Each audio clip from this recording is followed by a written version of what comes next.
Falar sobre a fé cristã e a participação na vida política é vista por muitos como uma composição estranha ou mesmo aversiva.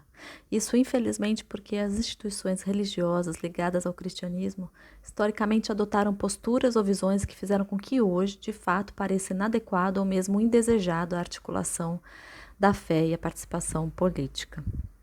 Mas, para a fé cristã, ou seja, aquela que pretende seguir o paradigma proposto por Cristo, o engajamento político na sociedade em que se vive é algo fundamental. É inevitável tal envolvimento para qualquer um que professe a fé cristã. E quando digo engajamento político, digo nas mais diversas formas de participação que propiciam uma possibilidade de transformação na sociedade em que vivemos. Esse engajamento ativo é indissociável dos demais aspectos da fé cristã. Na Bíblia, tanto no Antigo como no Novo Testamento, são inúmeras as vezes em que se fala na defesa dos pobres, viúvas, órfãos, do estrangeiro, dos oprimidos, dos idosos. E só podemos, de fato, fazer isso, exercer essa defesa através de uma incidência em políticas públicas e lutas que transformem a estrutura de uma sociedade que produza a desigualdade. Fazer caridade ou ajudar pessoas individualmente é bom, é claro, mas essa ação não tem o alcance de uma ação organizada que interrompa ou que busque interromper a produção de um contexto de miséria. E que tenha, portanto, o alcance de muito mais vidas. Né? Fazer caridade por um lado, mas aceitar uma estrutura social que gera pobreza, injustiça e opressão é incoerente com a fé cristã.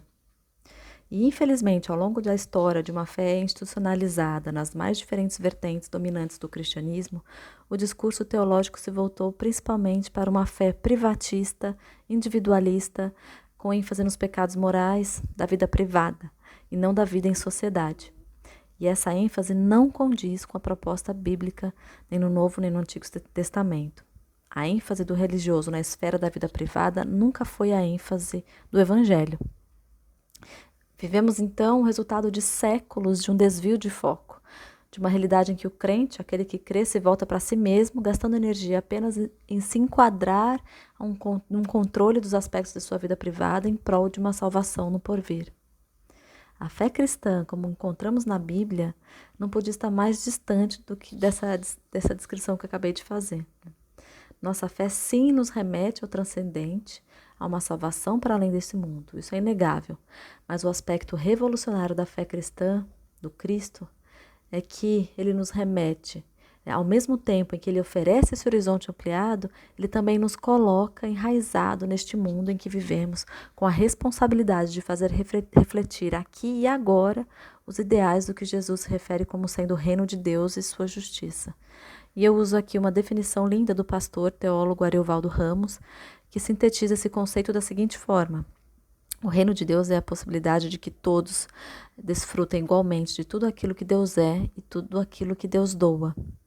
Ou seja, numa sociedade hoje que a gente vive, em que alguns podem desfrutar de condições de saúde, habitação, saneamento básico, alimentação, lazer, e outras milhões, milhares de pessoas não podem sequer ter acesso a condições mínimas, né, que promovam uma vida digna, a gente tem falhado em expressar o evangelho nesse mundo.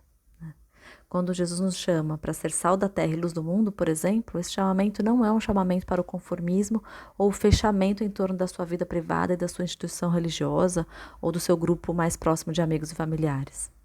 A voz profética, tanto no Antigo Testamento quanto a própria voz do Cristo, denuncia constantemente as estruturas injustas que promovem a opressão de uns sobre os outros e dos homens sobre a natureza.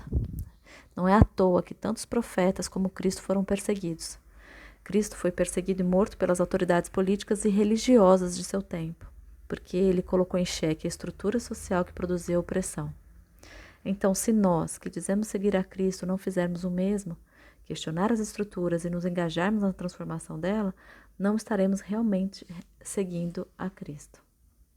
Por fim, quero deixar claro como evangélica, né, e falar que esse engajamento na vida, nos diversos papéis de ações políticas, né, do cristão ou de qualquer outro religioso que resolva fazer isso a partir de sua perspectiva de fé, né, nunca pode ser confundido com usar a política para impor a sua religião aos demais.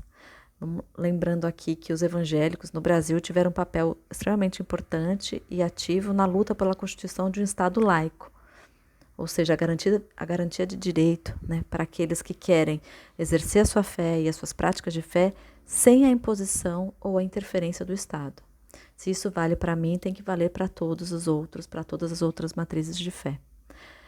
Então, a participação política nas diferentes esferas e luta social é a aplicação do amar ao próximo como a ti mesmo, e não tentar transformá-lo à sua imagem e semelhança de religião, mas amar ao próximo como a ti mesmo, buscando condições dignas de vida para todos, rompendo com as estruturas que geram desigualdade, opressão e sofrimento e respeitando o outro em sua singularidade. Todos nós devemos nos unir e participar nesse sentido em coletivos, movimentos sociais, partidos, conselhos de direitos, sindicatos, enfim, juntos com todos que também desejam a construção de uma sociedade mais justa, independente da fé que professe. Pedras e sonhos na mão, punhos erguidos, seremos todas Marias da Revolução.